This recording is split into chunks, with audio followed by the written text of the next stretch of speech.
welcome to our lecture today. We're going to talk about the five levels of consciousness. This is an exciting class series. This is the really basic tool that Seth teaches that's foundational to everything else that he does in his life coaching business. You want to tell us a little bit about how you developed this idea of 5 levels of consciousness? I know it goes way back to when you were in graduate school. Wow, and actually it goes further back than that. This actually goes all the way back to when I was an undergraduate in my very first psychology class, social psychology. And in that class, we were talking a little bit about Freud and his idea of the id, the ego, and the superego. And I knew that it was wrong, but I was intrigued with the idea that there were multiple levels of who we are.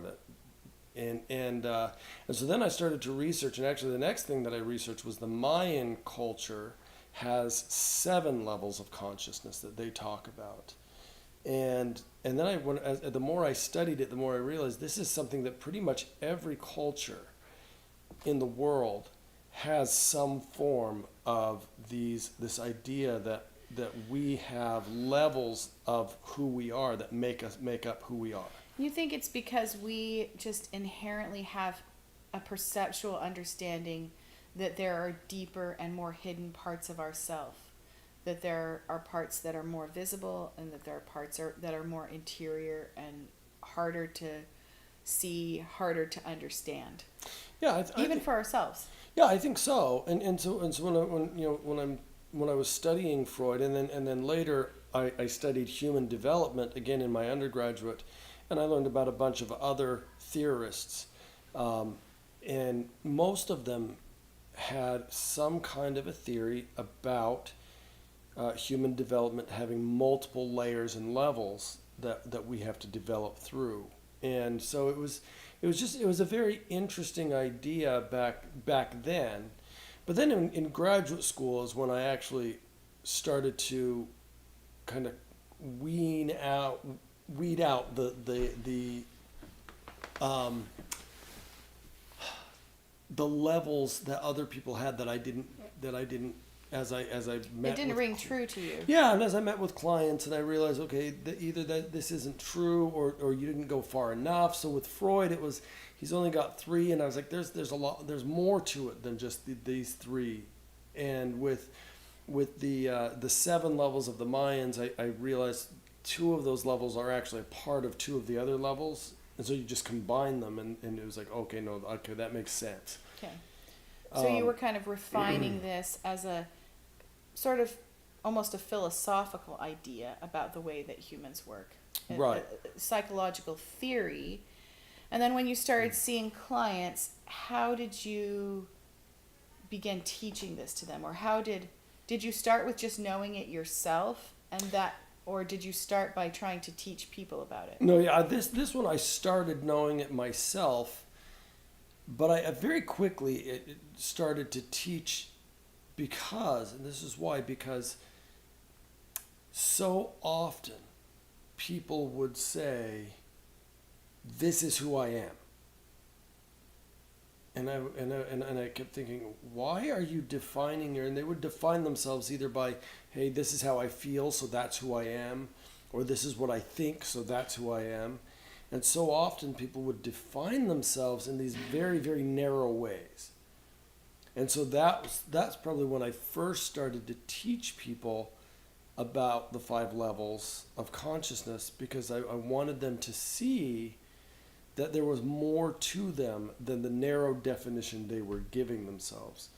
And oftentimes as their minds opened up to this idea that, hey, wait a minute, there's more to me than just what I'm feeling right now, or there's more to me than what my thoughts have been, then that was liberating to them, and it helped them to realize that they could change in ways they never recognized prior to that. Yeah, so this is a self-awareness tool, but it's foundational to your tools that are directive of change. Yeah, yes, and every tool, and this is one of the things that's really fascinating about the 5 levels of consciousness to me, is that regardless of what I'm talking with a client about, regardless of what we're discussing, it almost always comes back in one shape or another, one form or another, to the levels of consciousness. And I frequently will work with somebody for a year and a half, every week, and every week we will reference the levels of consciousness, because whatever it is they're working on, the levels of consciousness is applicable. So this is a really exciting class. We're very excited about giving you this information because, like Seth was just saying, it's applicable to everything else that he's going to teach and all of the positive changes you're going to make. So there are 5 levels. They start at the most visible and they go to the least visible. Well, visible's the Almost. wrong way. But I used to always teach it that way. And I'm behind the times. What I've realized is it's almost that way, except for level 5. Level 5 kind of throws a wrench in that. Okay, well, we'll worry about that when we get to So that. levels 1 through 4, what you find, well, what I will say though is this is the way I usually describe it: is level 1, you're the most aware of. Okay. Level 5, you're the least aware of. Okay, so it goes from the highest level of awareness to the lowest level of awareness. Right. And it goes from the highest level of conscious control to the lowest level of conscious control. Right. Is that also yes, correct? All right. that is correct. Those are the 2 ways that you can, when you look at them, you can say, okay, so level 1 has the most awareness and the most control. So in this lecture, we're going to go through all 5 very briefly, and then we're going to have a lesson on each of the 5 levels individually, where we'll expand on the ideas of that, and we'll talk about how knowing about that level, how that affects what you do. And one of the things that's really important to understand about the levels of consciousness too, is that these levels of consciousness interact with each other. So inside of yourself, or your own behavior is influenced by all 5 levels of consciousness. Sometimes they agree with each other, sometimes they disagree with each other, sometimes it's just a fascinating tool, and it really is exciting because it really does help you understand yourself. Now, one other thing that I think is really important about the levels of consciousness and the way that it developed as a tool is that as I would read my scriptures, I would see these 5 different elements that God will talk about. And pretty much everything that he says falls into one of these categories.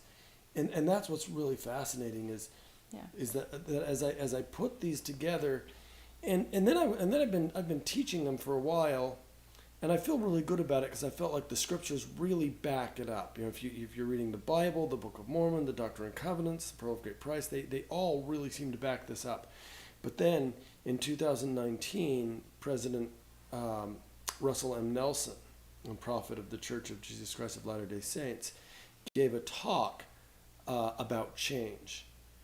And he listed out the areas that we need to change and basically went through the 5 levels of consciousness. And so then I was like, I remember you were super excited during that talk. That's been confirmed. I think you also see confirmation for this when you're reading great literature, when you're listening to great music, when we've been to drama performances or other types of art.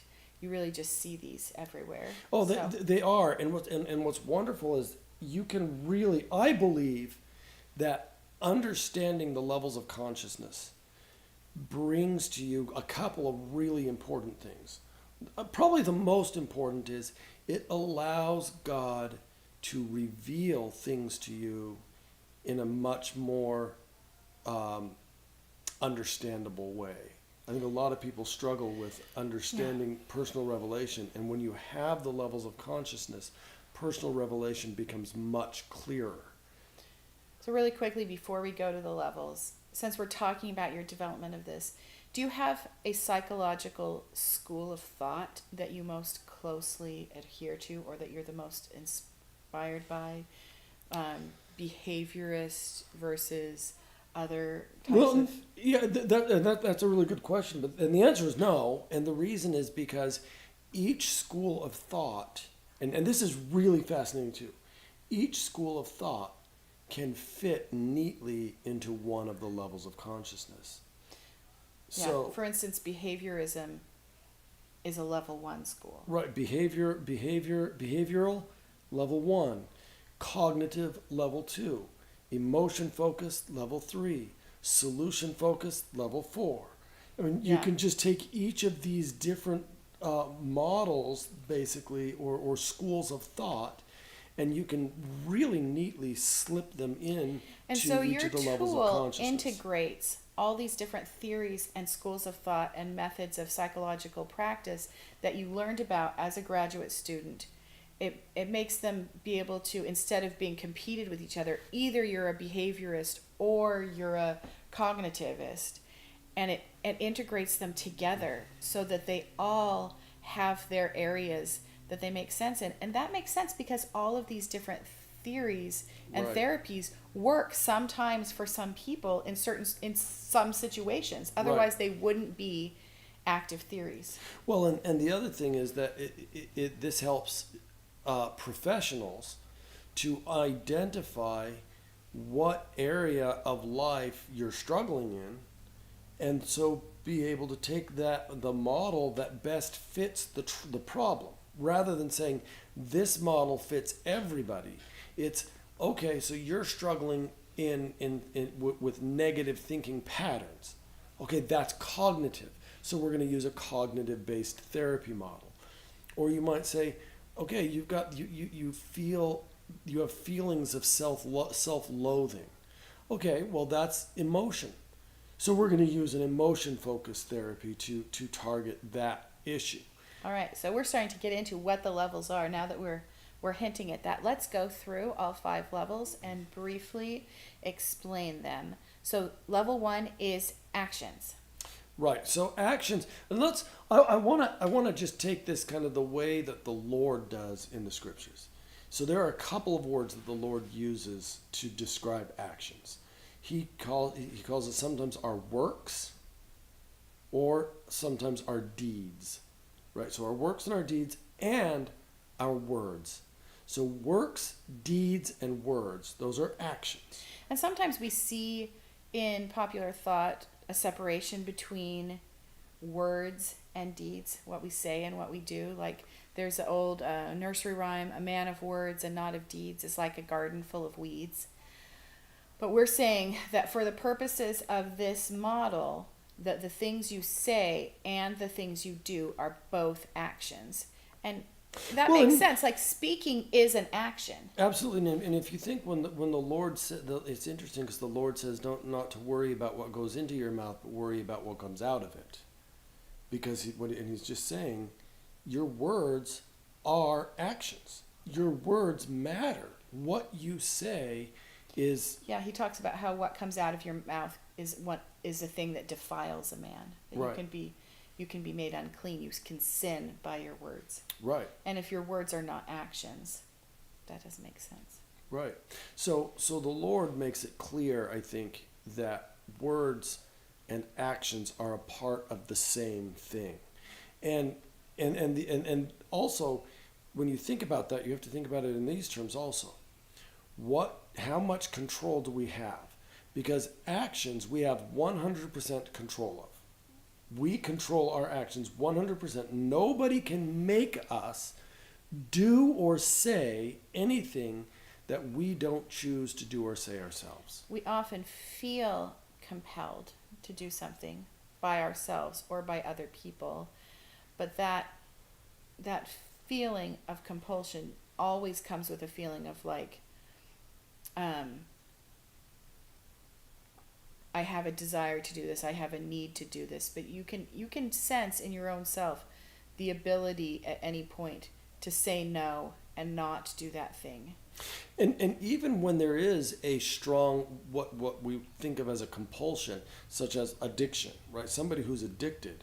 Or somebody with an obsessive compulsive disorder, or somebody with tics where they feel like they have to do a thing. Right. So even in those cases, you can choose not to do the thing that you're feeling compelled to do.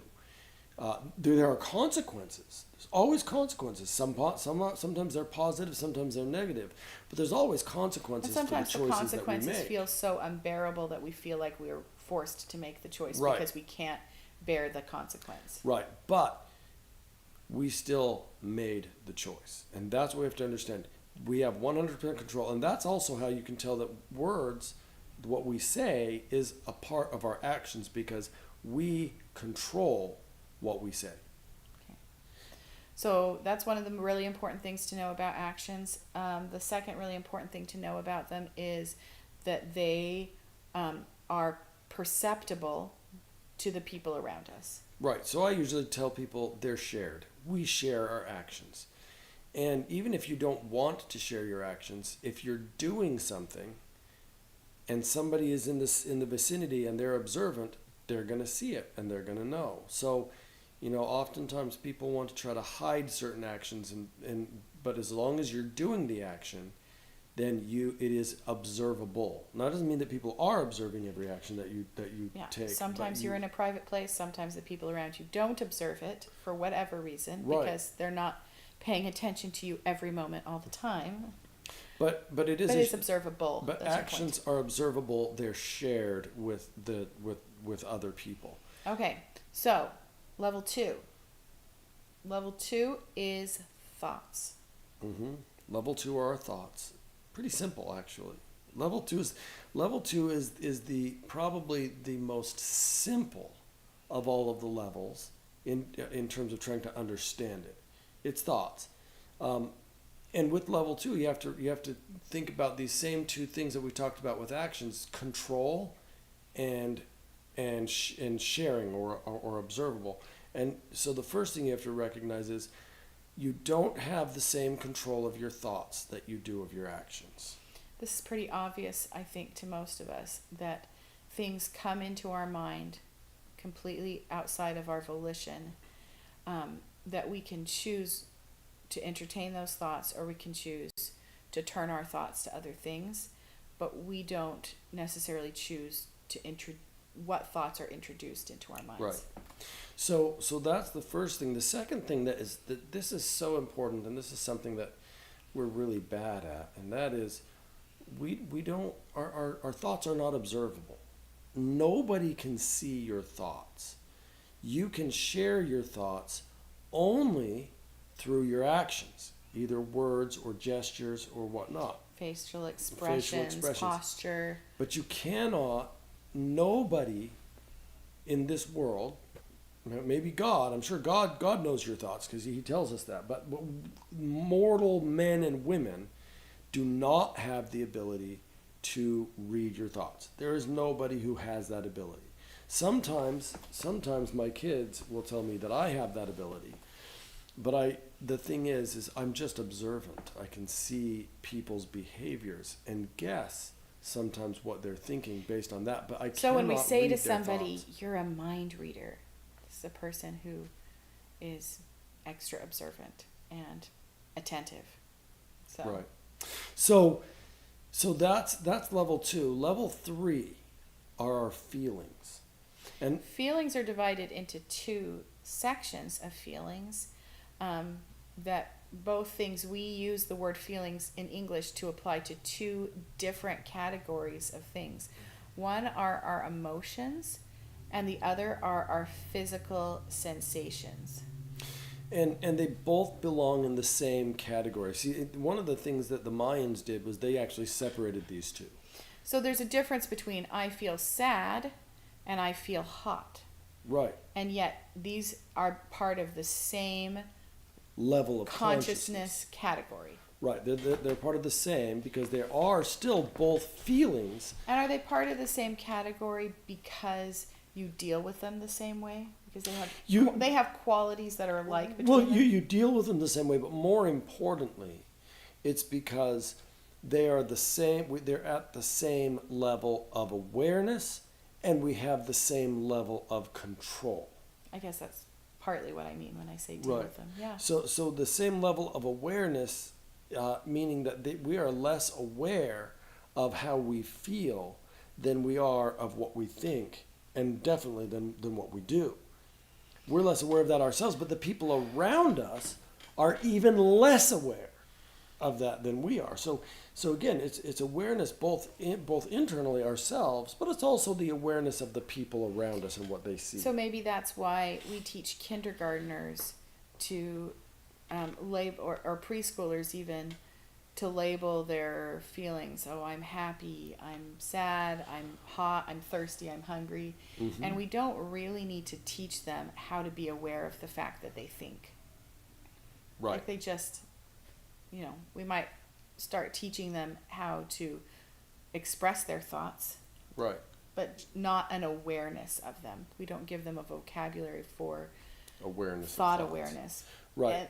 And we recognize the need for that with feelings because, like you said, they are with us, but we are not aware of them in the same type of way where we understand them. You might think, I'm aware of my feelings, I'm feeling my feelings all the time.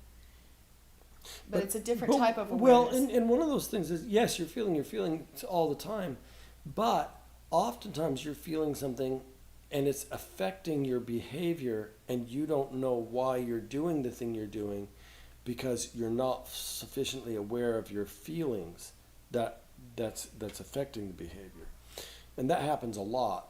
But the thing is, the other thing that you have to know, and this is essential about feelings, is you don't have control of your feelings. And we'll get more into that in our lesson on feelings.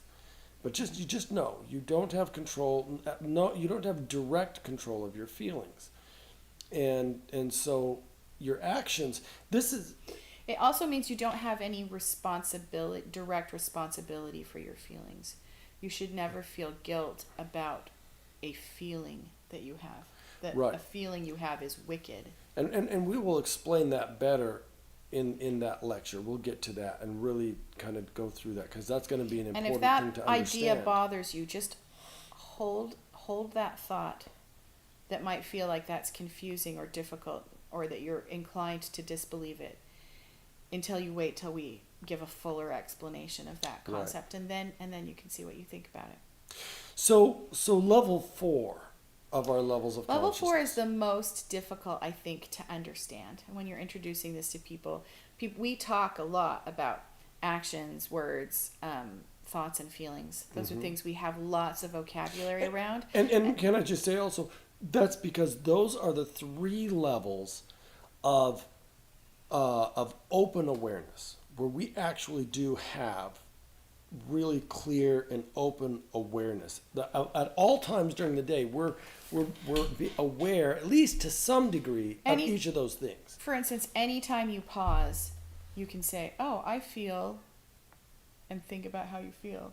You could say, if you pause, you can say, "Oh, I'm thinking about how delicious chocolate milkshakes are." Mm-hmm. You could think about. Right. You can see. Oh, I see what I'm doing. So level 4 is the first level where you kind of get into a little bit of a unconscious, unaware, where you're unaware of this level of consciousness most of the time. You're operating with it without realizing that it even exists. Right. So what we call level 4 is our context. And when we say context, what we're talking about is the context of our life. So it might be the way I was raised, right? I've got a context around that. But I've also got a context right now of an environmental context of the room that I'm sitting in and the people that are with me. That's a context. So the context is really our world and our worldview and how we feel that we fit into the world. It's a wide perceptual category. It includes your habits, it includes your rituals, it includes your beliefs and your routines, your cognitive picture of the world around you. In a sense, it is your reality. Yeah, that's what. Well, and it's interesting because I call it. That's what I call it. It is your reality, and God's context is truth. So we live in a reality. God lives in the truth. We don't, and we'll get to that too, and talk more about that and how we can get there. But now, so we have very little control over this in any kind of direct way, and it's very hard for people to have any awareness of the way that we are perceiving reality. Right. So the deepest level, the least awareness is our unconscious. And the unconscious is everything that we do automatically, that just happens. And so some of those we're born doing, such as breathing. Well, usually somebody slaps our butt and then we breathe. I know. I feel like that's mostly in movies. I've given birth 8 times and I don't think that has ever happened. I don't think it has either. So I think maybe you clear out the nose and mouth and then we start breathing. Right. So breathing is a natural, it just automatically comes. Our heartbeats, believe it or not, that is an unconscious behavior. It's something that our physical body is doing. So we breathe, we blink, our heart beats. And then there are some unconscious behaviors that are learned, that we have to learn how to do. And once we learn them, they become unconscious, but while we're learning them, they are not. For instance, walking. You had to learn to walk. You weren't born being able to, but you don't have to consciously, when you walk, think about the process of how do I do this? How do I keep my balance? What leg do I move first? Right. Unless you've had an injury that you're recovering from and you have to learn how and then you relearn to do it again. Yeah. It has to become unconscious again. So walking, talking can be an unconscious behavior, not the words that we use, because remember, words are an action. But the physical act of talking. But the physical act of talking, most of us are not thinking about where we're placing our tongue, how our jaw is moving. As a very young child, when you're first learning to talk, you have to think about those things in order to get the sounds to come out of your mouth the right way. Skills that we've learned till they become automatic. Riding a bike is the most generic example. When we say it's just like riding a bike, we mean an action that has become unconscious. Right. It's reached so deep into our consciousness that we can't even really forget how to do it, and we do it without knowing how we do it. So the unconscious is the deepest level. It's level 5. It's the one that we really don't focus on at all. We just let it happen, and it doesn't really enter into our awareness at all. So these are the 5 levels of consciousness. So I'm just going to list them off one more time really quickly. It's actions, thoughts, feelings, context, and unconscious. All right, this is the end of our introduction. Do you have a homework assignment for people after they've learned the basics of these first 5 levels to help them get ready for learning about actions? So for a homework assignment, what I would like you to do is to sit down at some point, and I want you to write down some words that to you are associated with each of the levels of consciousness. So just think about the things we've talked about, and then write down some words that are associated with actions, some words that are associated with thoughts, some words that are associated with feelings, some words that are associated with your context or your reality, and some words that are associated with the unconscious behaviors that your body does autonomically. Yes. And you can do this word association exercise in any sort of format that you want that's comfortable to you. It can be lists, it can be word clouds, it can be however creatively you'd like to do that. All right, we'll talk to you next time.